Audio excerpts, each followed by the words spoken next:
Hello and good morning to all my ninth standard students.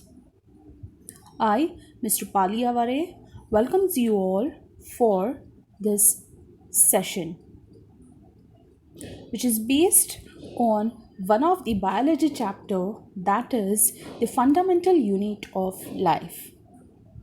In the earlier sessions, we have already covered many terms related to this chapter.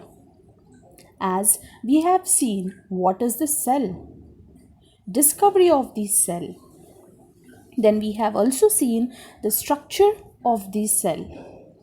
Now today we are going to learn more interesting facts about this cell, that is the parts of the cell. We already have seen that the cell has some special components in it. We have studied under the microscope that how a cell looks like. If you study a cell under a microscope, you would have noticed three features in almost all the cells. For that, let us see the slide.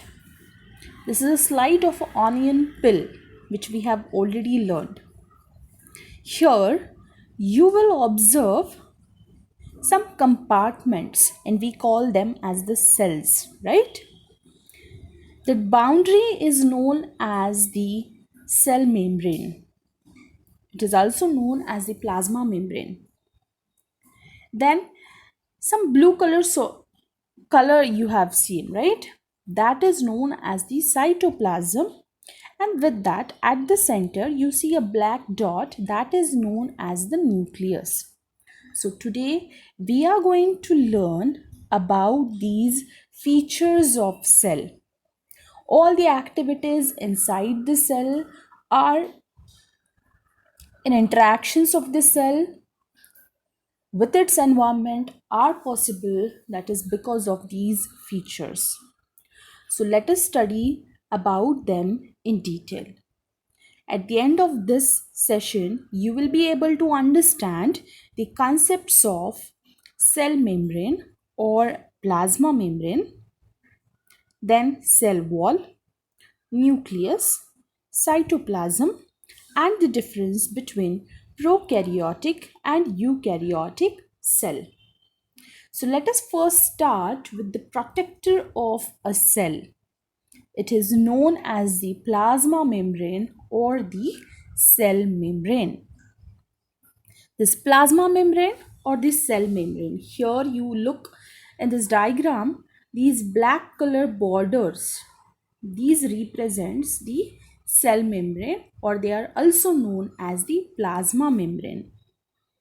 So if you will observe, you can say that it is the outermost covering of the cell that separates the content of the cell from its external environment. So this is acting as a boundary, right? This is the outermost covering which separates the contents which are present within the cell from the outside environment. This cell membrane or the plasma membrane, it is very flexible. Whenever you are studying about the plasma membrane, just compare it with the balloon. Take a balloon which is filled with the water. If you will apply a pressure, you will notice that the shape of balloon changes. Why the shape of balloon changes? Because it is flexible. So similarly, the cells are flexible because of the presence of the plasma membrane. This plasma membrane, it holds the content which is present inside the cell. Whatever is present here, that content is held by this plasma membrane. It helps in packing the organelles of the cell in an organized manner. because it won't allow the organelles which are present in the cell to come outside, and hence it is giving a perfect packing to the contents or the organelles which are present inside the cell. It also separates the components inside the cell from the neighboring cells. So these are the neighboring cells which are present. So this cell is going to protect whatever is content present in it from these neighboring cells. Then the flexibility of this cell, it helps to engulf in the food. Engulfing food means they can catch the food, right? For example, consider the amoeba, which is a unicellular organism. It cannot move easily, right? As the cells can change its shape. So amoeba changes its shape and it catches the food. Clear? So this flexibility of the cell membrane, it allows the cell to engulf the food and other material from its external environment, and this process is also known as the endocytosis. Then it gives a definite shape to the cell. If you will see the size of the membrane, can you just imagine what is the size of this cell membrane? We know that to see these microscopic organisms, we need a high quality of compound microscope. With the help of the microscope, we are able to know about these microscopic world, right? If you will imagine the size of the cell, for that just stack a 5,000 cell membranes. If you will stack these 5,000 cell membranes on each other, that is going to be equal to the thickness of a single page of your book. That is the size of the cell membrane. And the cell membrane is selectively permeable. Why we call the cell membrane as a selectively permeable? Because the plasma membrane allows or permits the entry and exit of some materials in and out of the cell. It don't allow all the materials to go inside or come out of the cell. It also prevents the movement of the some other materials, and therefore this is known as the selectively permeable membrane, or it is also known as partially permeable membrane. For that, let us consider an example of a house. The persons who are living in the house, they only have access to open the latch because they has the key, right? If a stranger tries to go inside the house, it won't be able to lock because he don't have the keys. So similarly, this cell membrane, it allows some material to go inside and come outside, and hence it is known as the selectively permeable membrane. Is that clear? So these are some of the properties of cell membrane. So we have seen what is the cell membrane and what are some of the characteristics of the cell membrane. Now, as we have seen that the cell membrane allows some of the materials to go inside and come outside of the cell.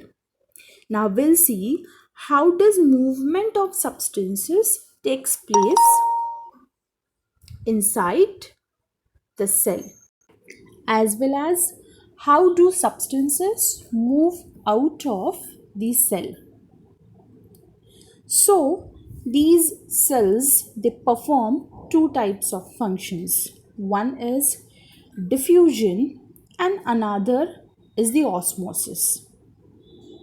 Like Some substances like the carbon dioxide or the oxygen, which are required for the cell, and some substances which are not required for the cell, right? So the movement of these substances takes place across the cell membrane, and that is with the help of the process which is called as the diffusion. So you already know what is the meaning of the diffusion. This diffusion is very important for moving of the materials, and the diffusion takes place only in the liquids and gases. So first I'll tell you what is the meaning of diffusion. Diffusion is a process where molecules of a material move from an area of high concentration to an area of low concentration until reached equilibrium. Now you will say, what is the high concentration and what is the low concentration?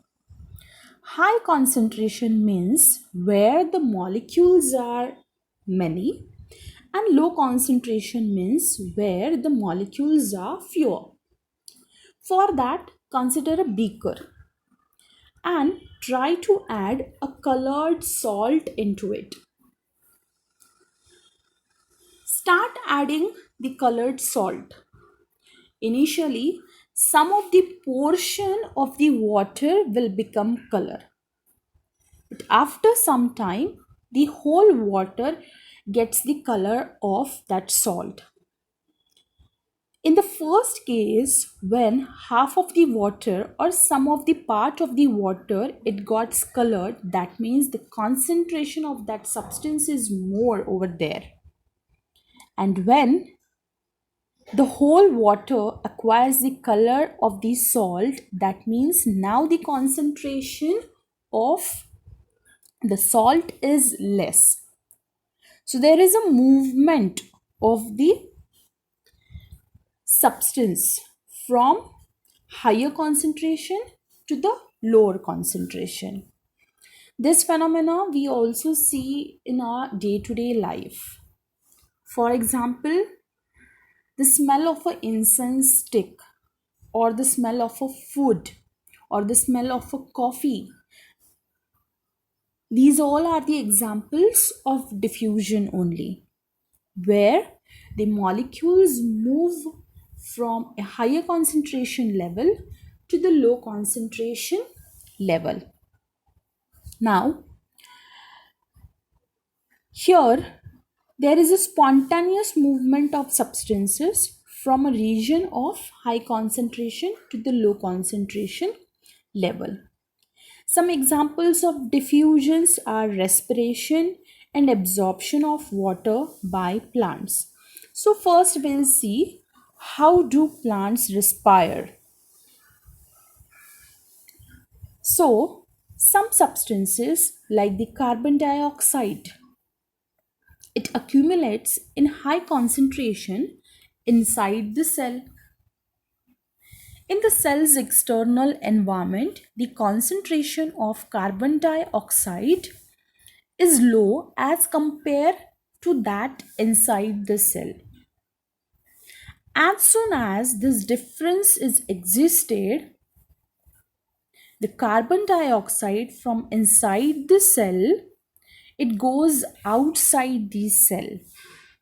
That means the carbon dioxide moves from a region of higher concentration to a region of lower concentration.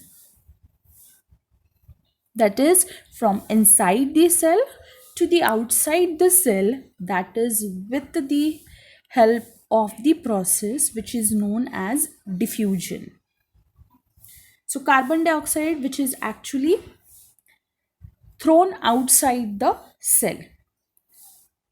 Similarly, oxygen, it enters the cell by the process of diffusion when the level of concentration of oxygen inside the cell decreases. So again, when the level of oxygen which is less inside the cell and if it is more in concentration outside the cell, then also the diffusion is going to happen from the outside the cell to the inside the cell. This we can say that diffusion plays an important role in the gaseous exchange between the cells as well as the cells and its external environment. So this is how we see the respiration is also one of the example where the gases gets diffused. We have also seen that diffusion happens in liquids also. So let us understand this with the help of example, that is absorption of water by plants. Water, it also obeys the law of diffusion. The movement of water molecules through such a selectively permeable membrane is called as the osmosis. Yes, osmosis, it happens only for the liquids. It is observed in all the living cells. The movement of water across this cell membrane or the plasma membrane is also affected by the amount of substance dissolved in water. Thus, osmosis is a passage of water from a region of high concentration through this selectively permeable membrane to the region of low water concentration till the equilibrium is reached. Now, tell me what will happen if we will put an animal cell or a plant cell into a solution of sugar or salt in water. So, we'll study this in 3 sections. See, when this animal cell or plant cell, when they put into the solutions of sugar or salt in the water, then 3 things are going to happen. First, it may happen that if the medium surrounding the cell has a lower concentration of water than the cell, meaning that it is a very concentrated solution, the cell will lose water by osmosis because the amount of water which is present in the medium is of low concentration, whereas the cell is having a high concentration of water, as you see here in this first figure. Therefore, obviously, the cell will lose its water, and such a solution is known as hypertonic solution. Clear? This process is also known as plasmolyzed. The vacuole which is present, it has shrunk and the cytoplasm has come away from the cell wall due to loss of water. Again, water crosses the cell membrane in both the directions, but this time water leaves the cell than it enters the cell. Therefore, the cell will shrink. Clear? Now, consider a second type.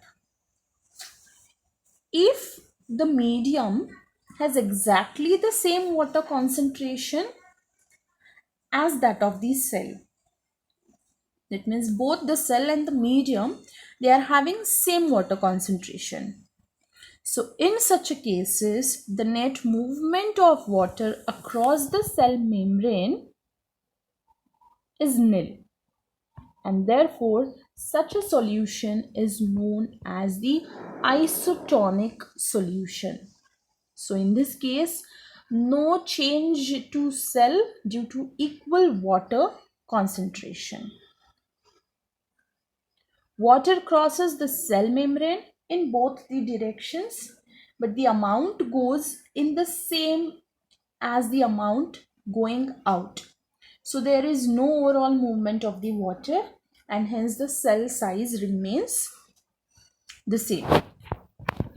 And there is third type in which the medium which is surrounding the cell has higher water concentration than the cell, meaning that the outside solution is very dilute.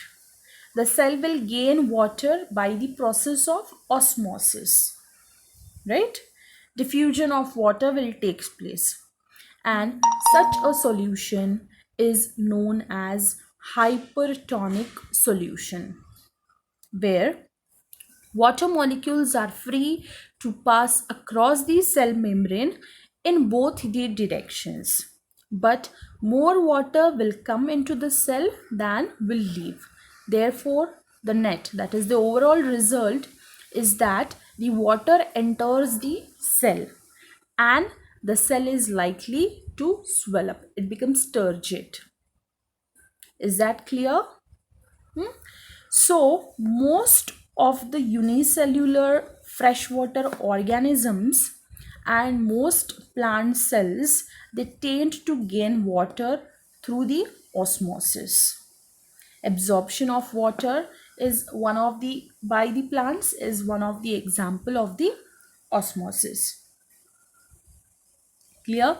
So we have seen that the diffusion is a very important in exchange of gases and water in the life of the cell. In addition to this, the cell also obtains nutrition from the environment. Different molecules move in and out of the cell through a types of transport requiring use of energy. So cell membrane or the plasma membrane, it only allows some of the minerals, then water and the gases to come in and to go outside the cell. As well as we have seen, the plasma membrane is very flexible. Yes, and this plasma membrane is made up of the organic molecules which are known as the lipids and proteins. However, we can observe the structure of the plasma membrane only through the electron microscope, because already we have seen the size of the plasma membrane. If you will stack up 5,000 of plasma membrane, then that is equal to the thickness of a single page of which is there in your book. As well as due to the flexibility of the cell membrane, it helps in engulfing the food and the other material from the external environment. Is that clear? Now we'll move to the next feature or the part of the cell, that is the cell wall.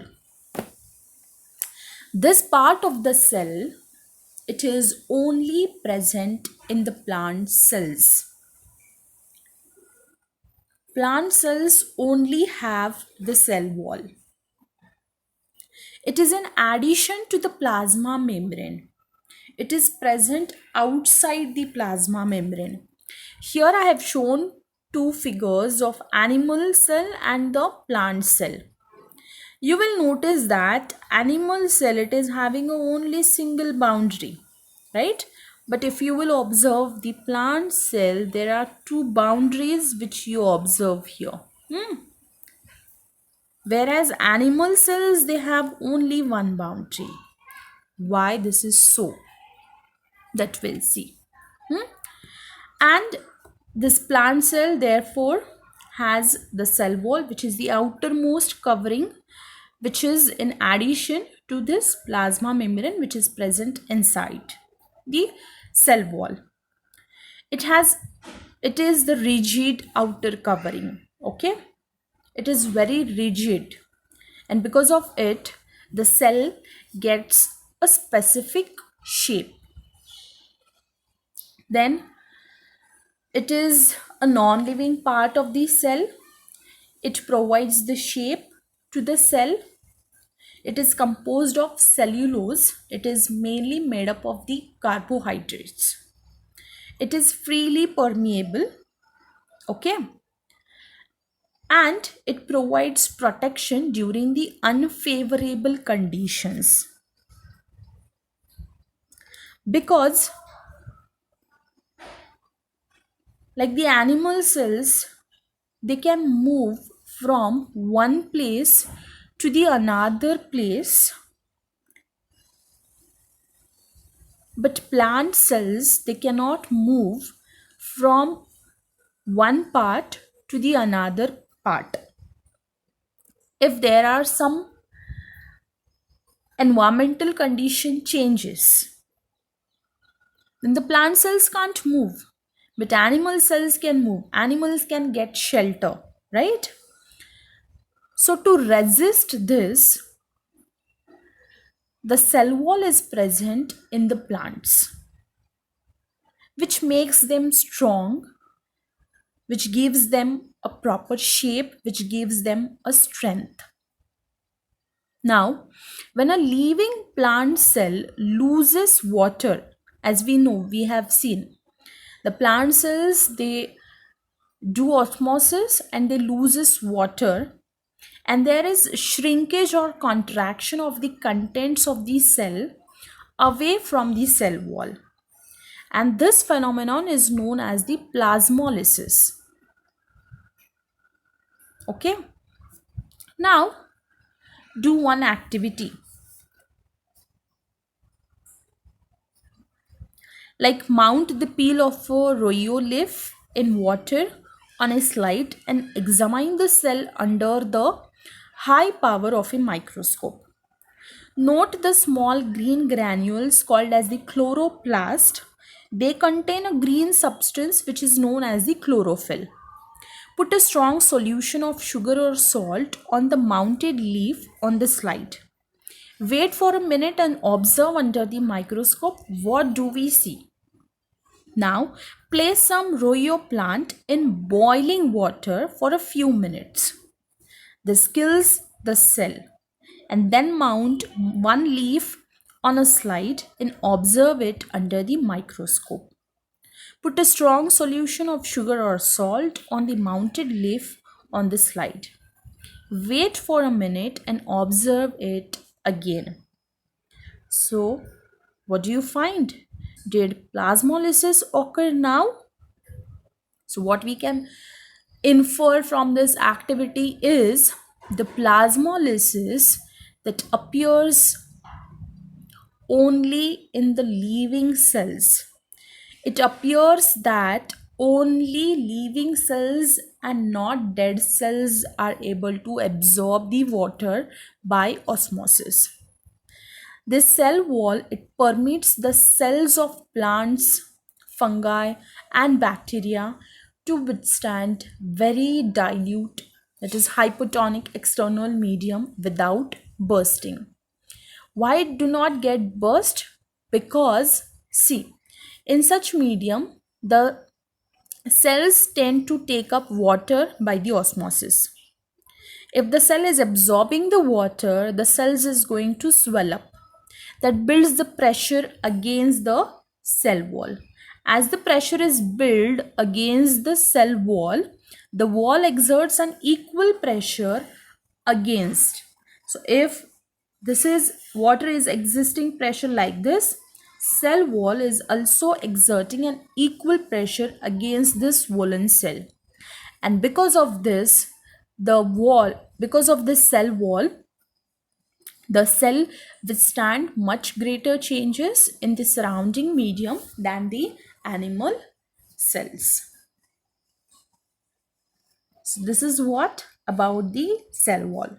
So we have seen what is the cell wall. It is only present in the plants. Then it is made up of the cellular, or it is composed of the cellulose. Then it gives a strength to the plants. They perform the plasmolysis, which happen only in the living cells, not in the dead cells, and it gives a strength, or they can withstand, or the cell wall during the process of osmosis. If the water is absorbed by the cell, it withstands bursting. So this is what about the cell wall. Now we'll learn the most interesting feature of the cell, that is the nucleus. In this figure you observe a onion cell, right? This black dots which you observe, these are known as the nucleus. This darkly colored spherical oval dot like structures which are present near the center of each cell, that structure is called as the nucleus. Here I have shown a bigger size of the nucleus, but actually the size of nucleus is in the micrometers, right? So we'll learn about this nucleus in detail. So nucleus, it plays a very central role in cellular production. That is the process in which a single cell, it gets divides and forms the two new cells. It also plays a crucial part along with the environment in determining the way the cell will develop and what form it will exhibit at maturity by directing the chemical activities of the cell. This is again made up of some cellular components. The nucleus is centrally located in the cell. As we have seen here, this is the cell, right? And the nucleus is exactly located at the center. It is large in size as compared to the other components of the cell. Then there are two components of the nucleus. One is the nuclear envelope and another is the nucleoplasm. Let's study what is the nuclear envelope. So here you see this pink color covering as well as this violet color covering, right? Outer membrane, inner membrane, here they have named as. So this nuclear envelope is composed of two nuclear membrane. One is this outer membrane and another one is this inner membrane which covers the nucleus. So whatever material which is present inside the nucleus, it is covered by these two membranes. Therefore, we say that nuclear envelope, it is composed of these two nuclear membranes. This nuclear membrane helps in separation of nucleus and the cytoplasm. Whatever material is present inside the nucleus that we can separate from the cytoplasm.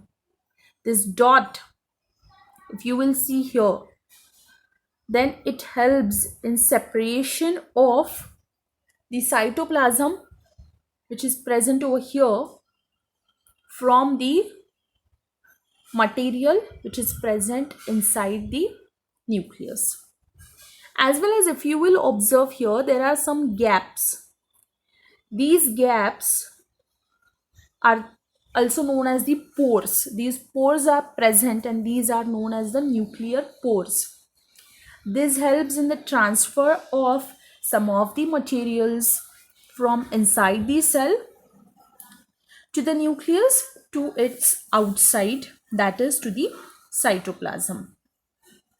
Then it permits the material from the nucleoplasm to the cytoplasm. So whatever material is present inside the cell, nucleus, that is known as the nucleoplasm.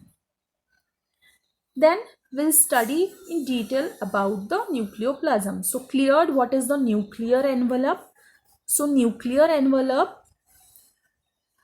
that is the double layer covering which nucleus has. Okay, it protects the material which is present inside the nucleus. Then it has some pores which allows the transfer of material from inside the nucleus to the outside the nucleus, that is to the cytoplasm. Then we will study about nucleoplasm. So this nucleoplasm is composed of nucleolus that are one or more in number, and which is form protein forming centers, that is ribosomes. And these nucleoplasms are also composed of chromatin material. These are entangled. Entangled मतलब हम बोलते हैं ऐसे बिखरे हुए. Entangled mass of threads like structure. During cell division, chromatin material gets organized into the chromosomes. So this nucleus contains the chromosomes, which are visible as rod-shaped structures. They look like they are thread-like structure, or they are also known as the rod-shaped structure. They are only visible during the time of cell division. Chromosomes contains the information of inheritance of characters from parents to the next generation in the form of the DNA.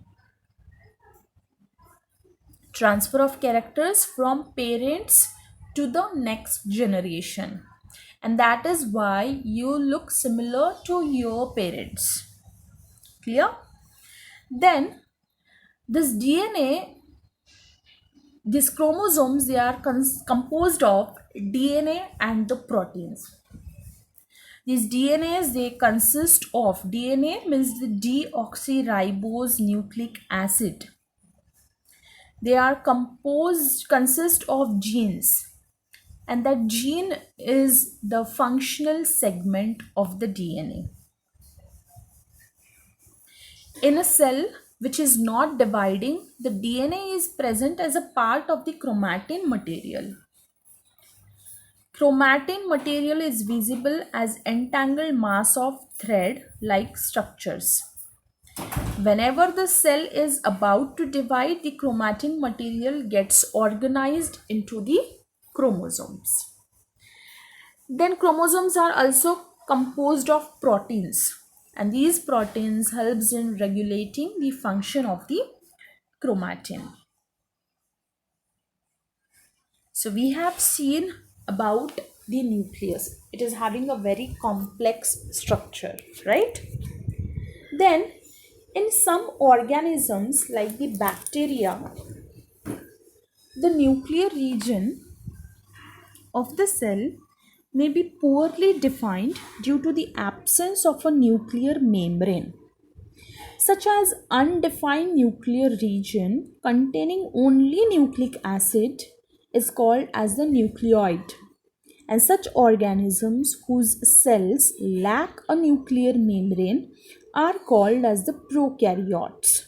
Pro means primitive or primary, and karyot means karyon, that is nucleus. So, organisms with cells having a nuclear membrane are called as the eukaryotes. So, depending on the presence of nucleus, whether it is having a nuclear membrane or whether it is not having a nuclear membrane, we can categorize the organisms in two types, like the prokaryotic cells based and the eukaryotic cells. So let us see a difference between them.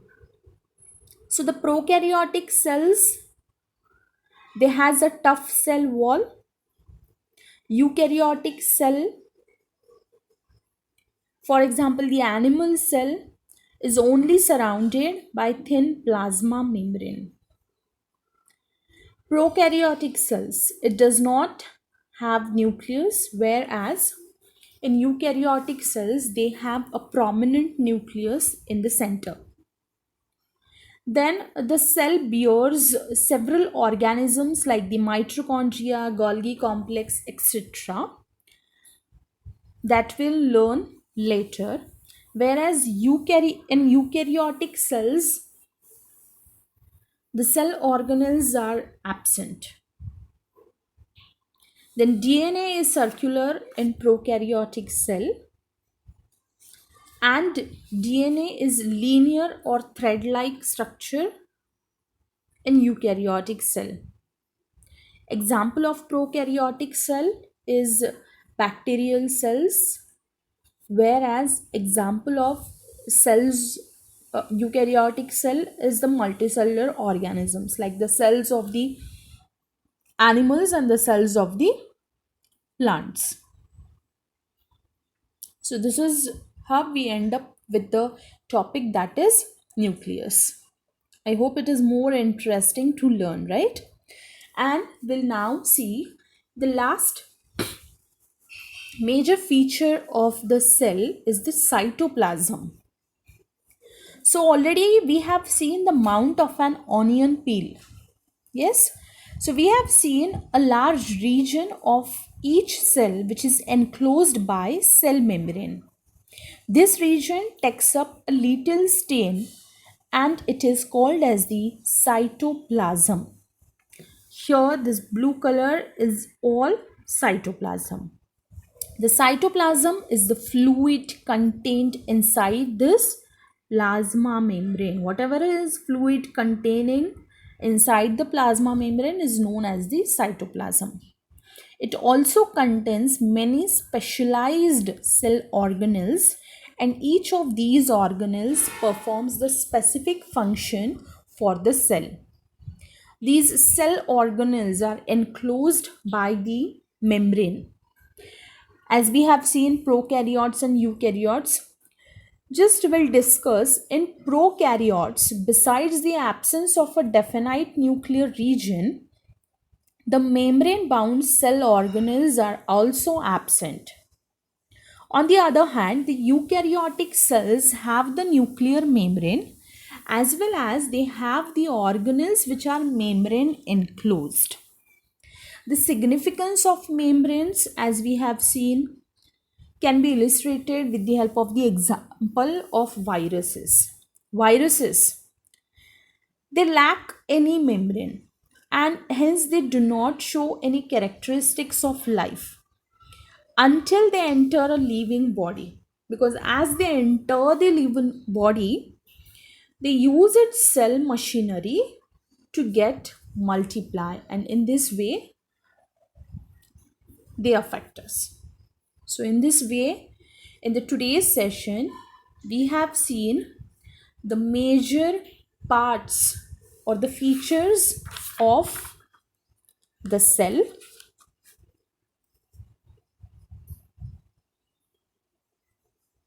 which plays a very important role.